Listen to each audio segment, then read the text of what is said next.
Today's tale takes us into one of the most haunted rooms on Earth, and what happens when someone dares to step inside. This particular account dates back nearly 200 years, but the legend surrounding this infamous room is still very much alive.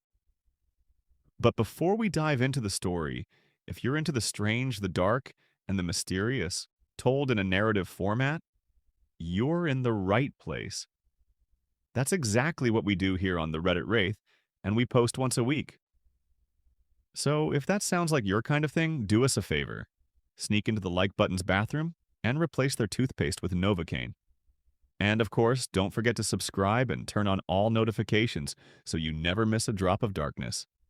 All right, let's get into today's story. It was a late evening in 1840 when Sir Robert Warboys, a 30-year-old British nobleman, stood outside a stately London townhouse with five of his closest friends. They were gathered in front of 50 Berkeley Square, an address surrounded by rows of elegant homes and lush garden views, known as a prime location for the elite. But Robert wasn't here to socialize. He was here to win a bet. While he came from nobility and had the proper pedigree, Robert had a reckless streak a mile wide. Dares were his weakness, especially those with money on the line, though it was never about the cash. For Robert, it was the thrill of danger, the chase of adrenaline, and tonight was no different. He knocked on the door and turned to his friends with a devilish grin. Some of them looked eager, others visibly nervous. But Robert was loving every second of it, because if he survived the night, he'd have one hell of a story to tell. Moments later, the door creaked open, revealing Charles Benson, a reserved middle-aged man and fellow member of the same exclusive gentlemen's club as Robert. Though they weren't exactly friends, they knew each other well enough, and Charles had been warned.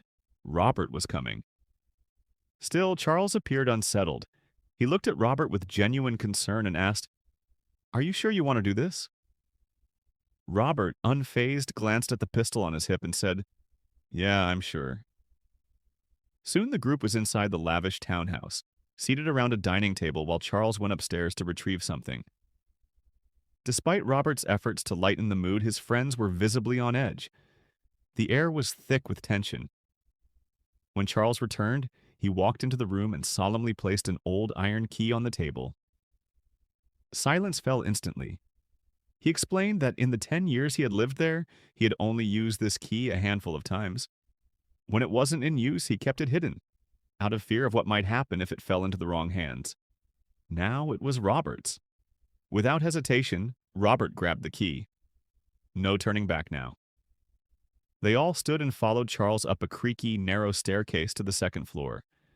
The hallway was dim and quiet, ending in front of a single door. Even Charles, who lived there, wouldn't go near it. His discomfort was obvious. Robert's friends, who had dared him into this, now looked at him like he was crazy, and secretly hoped he'd back out. But Robert didn't flinch. He walked up, inserted the key, and turned it. The door swung open, and everyone gasped. But not Robert. He laughed. It was just a bedroom. Antique furniture, a grand four-poster bed, and above the bed, a red ribbon hanging from the ceiling. Robert knew this was a bell pull, a system used by nobles to summon servants.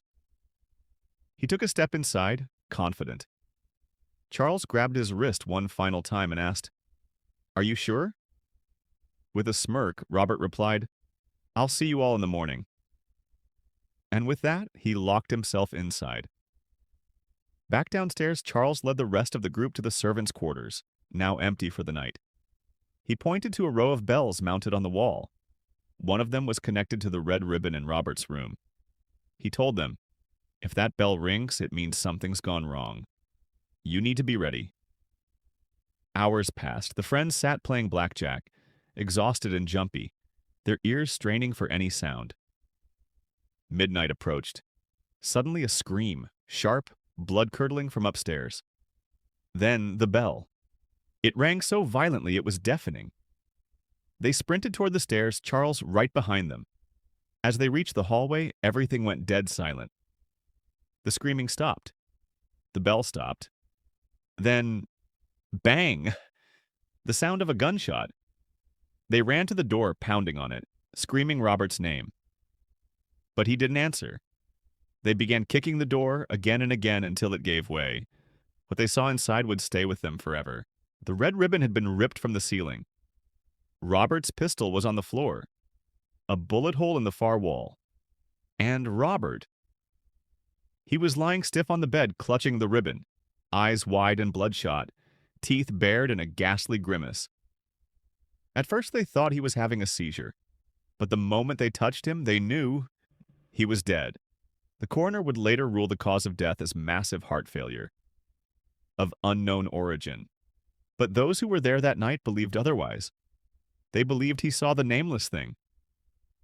When Charles first bought the house, he was told of its grim past. A previous owner had locked away his deranged brother in that very room. After the brother died, the horror began. Moans, shifting furniture, and glimpses of a shapeless gray form lurking in the shadows. A presence. Evil incarnate. Robert never believed it. He thought it was all a ghost story until it killed him. Since that night, 50 Berkeley Square has changed hands many times, but nearly every resident has reported something sinister on the second floor. To this day, that bedroom remains one of the most haunted places in the world. If you enjoyed this story, don't forget to subscribe to the Reddit Wraith for more dark, eerie tales just like this one. And if you're craving another story right now, this one right here, that's my top pick for you. Until next time, sleep tight.